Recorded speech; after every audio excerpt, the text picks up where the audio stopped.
Am I the a-hole stories?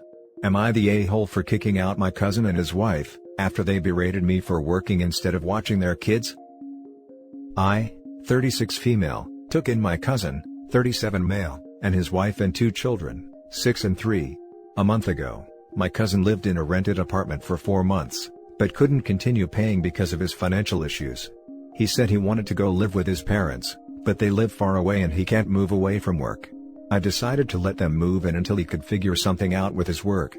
Also, my aunt asked me, so I found it rude to say no. I'm a pediatrician and my schedule is busy. I work in ICU. It's draining both physically and emotionally. Sometimes, I can't even find time for lunch. I work long day shifts/evening shifts/and night shifts depending on my schedule. My cousin's kids are very active and I have many items that they broke, including a lamp I received as a gift. They even broke my late husband's vase. So, I told them this can't happen again. My cousin didn't replace the stuff, just kept complaining about his situation. My place got filthy and uncomfortable. I started spending more time covering shifts to get away from all that mess. The thing is, whenever my cousin and his wife go out, they'd ask me to stay home and watch the kids. I only did it twice and I told them I have other commitments and responsibilities. I already said I'm not available to babysit. My cousin threw a fit. I even suggested getting a babysitter, but he said he won't ever let me pay. 2 days ago, he and his wife went out, and told me to watch the kids for 2 hours. I had a shift that I needed to go to on time. The 2 hours passed and I got ready to go to work. I kept calling them but the line was busy, so I had no choice but leave the kids with my neighbor, a mom in her 40s, and sent my cousin a text to let him know. At 11 p.m., I turned my phone on and found missed calls, and one text from his wife berating me for leaving her kids with a stranger, and called me irresponsible and neglectful. I was stunned. My cousin was mad, saying they couldn't even count me with the kids for 2 hours, insulted my job, and said I must be leaving kids to die in the ICU, ignoring that fact that he didn't bother to answer my calls. I lost it. I got home, argued with them, told them they were out of line, and that they needed to leave. He tried to get me to talk to my aunt on the phone to get me to change my mind, but I had it, especially since they said that I might be doing the same neglecting with my patients. I argued with my aunt and hung up on her. They left, but my cousin didn't stop guilting me, trying to convince me to take them back. Now for the top comments. Not the a-hole, these are some r/choosing beggars type people. You are doing them a favor. They can't even appreciate that. You told them that you can't watch the kids, which isn't your job anyway, and they still have the audacity to be mad at you. Kick them out. Because no matter if you fix this, nothing will be enough for them. They will still find something bigger to get mad at you for down the line, even after letting them stay in your own place. Edit, I completely missed over the fact that you don't like being home because it's messy. If only there were people living there rent-free that could do chores as some sort of thank you, instead of just breaking more furniture and not paying for it. Not to mention if OP lives in certain areas, pretty soon they might become protected by tenant protection laws. Not the a-hole. One of the first things that kind of shocked me when I moved away from home for college, was that not everyone was raised with the exact same standards of courtesy. I had roommates that thought it was okay to be loud at all hours, roommates who never clean, so on and so forth. But how is it that there are people in this world who don't know not to bite the hand that feeds them? Agreed. And I can't but ask two pertinent questions. How can they afford to go out to eat when they're saving money to get their own place? And why are they going out in the middle of a global pandemic? Especially when they live with a pediatrician who spends time in the ICU? Not the a-hole. Not your kids, not their house, not your problem. Not the a-hole, you let this go on for too long.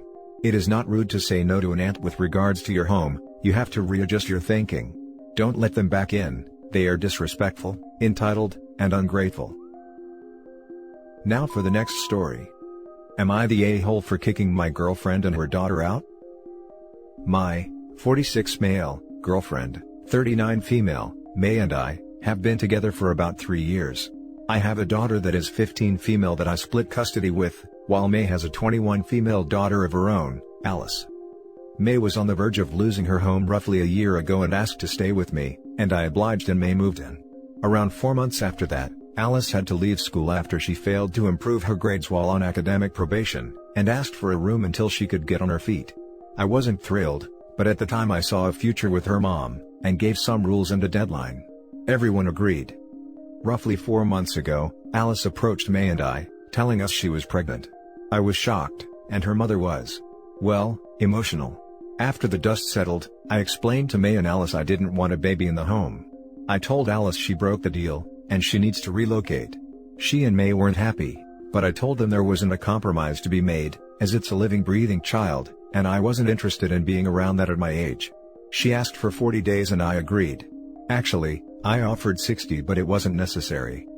This past Friday, my daughter, her cousins, and my sister, were going down to my beach home for a long weekend, and when they get there the place is obviously being lived in.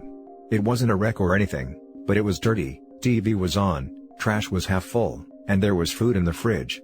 I had them call the police, who searched the place only for Alice to show up. Yeah, Alice was living there. Uninvited. But she had a key profited by her mother. I confronted May, who apologized, and justified her behavior with Alice being her daughter who was carrying her grandchild. I called my sister and had her take Alice to dinner, while I had nephew change the locks and tossing Alice stuff outside. All she had was clothes, so nothing was damaged. I told my now ex-girlfriend she needed to go get Alice before I pressed charges, not even sure I could to be honest, but she left immediately to go get her while Alice discovered she was homeless. While May was on the way there, I let her know we were done, and she wasn't welcome back here. I gathered her property and tossed it out. May called the police, but she can't afford a lawyer to fight the eviction, so it was all for nothing. Am I the a-hole for doing this? I feel they did this to themselves, and are rotten for their actions.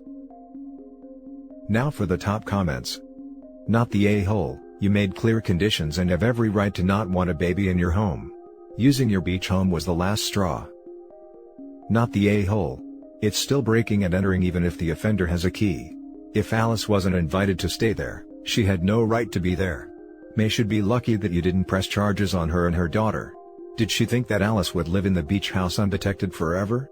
Was May ever going to tell you her daughter was there? May and her daughter took advantage of your kindness and broke your trust. I'm glad you broke up with her and kicked them both to the curb. I don't think they thought much at all, to be honest. May asked why I didn't tell her they were going for the weekend. I assume she thought I would always keep her in the loop with things that don't concern her. Wait. Does this mean the plan was to hide away Alice therefore? Yeah, for how long? Like, anytime May got wind someone was about to turn up, Alice would be warned, hide her stuff, take out the trash, let some fresh air in and go to a cafe or motel until everyone was gone again? And then do all that after having a baby? They really could not have been thinking much at all, because this was never going to work out in any universe. But it tells you something about the sneaky maliciousness of your ex. She was working part-time, so I assumed she was saving. My sister found a few bucks in a drawer she was using, and that is going toward the utilities. The next story is titled, Am I the a-hole for asking my brother's entire family to move out because my nephew set my bathroom on fire for a TikTok?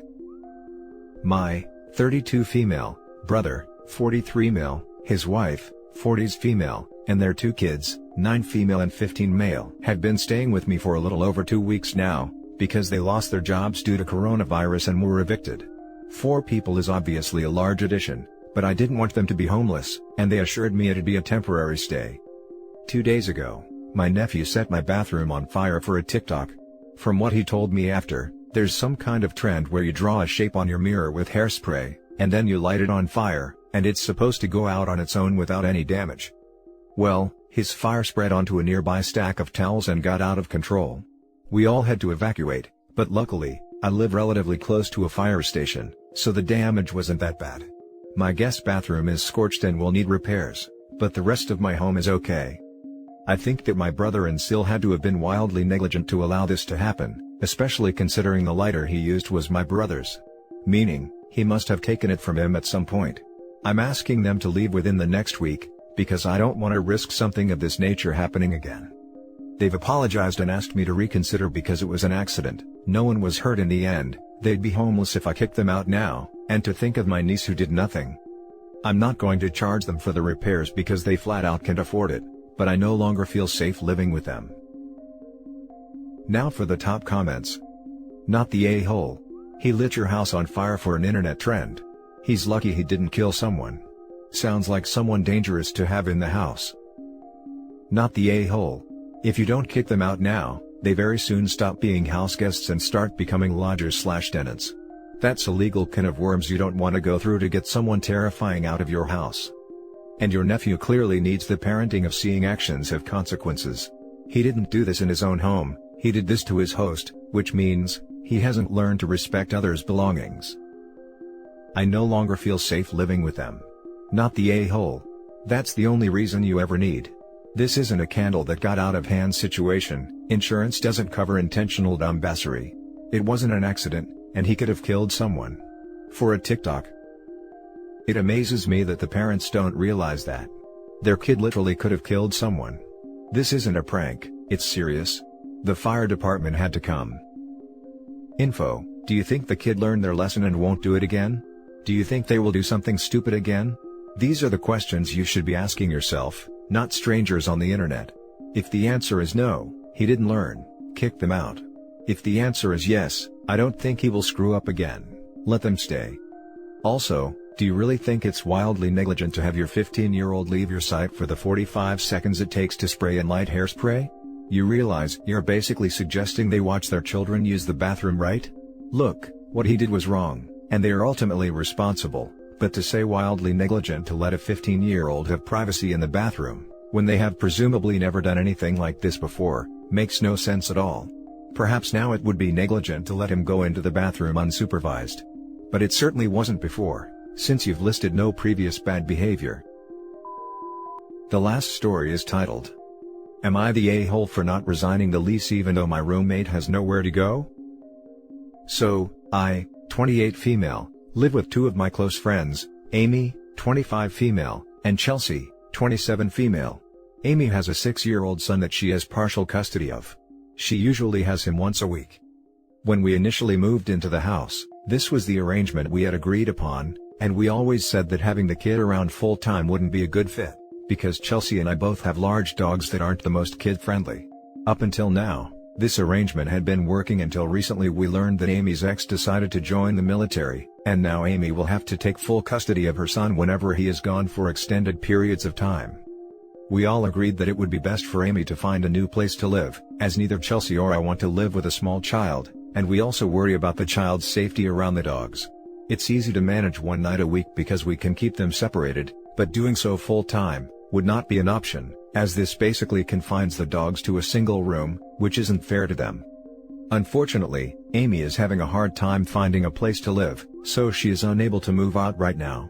Chelsea and I both agree that if she isn't able to find anywhere else to go by the time the lease is up, we don't plan on resigning with Amy. She is making the both of us out like the a-holes in this scenario, and is trying to say that we're the ones at fault for the arrangement no longer working, because we're the ones with dogs that aren't child-friendly, and that it's our fault she isn't going to have anywhere to go. But even without the dogs in the picture, we already stated that we just don't want to live with a child full-time anyway. I am sympathetic to her situation, but I don't think that this is my responsibility to have to worry about. I'm still feeling kind of bad about the whole thing though.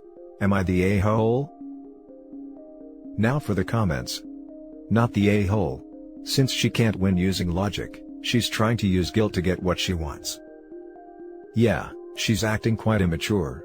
The rules they had set together are not working out for her, so now she's getting upset. It doesn't work that way. She should have known better. Not the a-hole. You pay to live in a place that supports the lifestyle you want. You want to have a large dog and no kids, so you get to do that.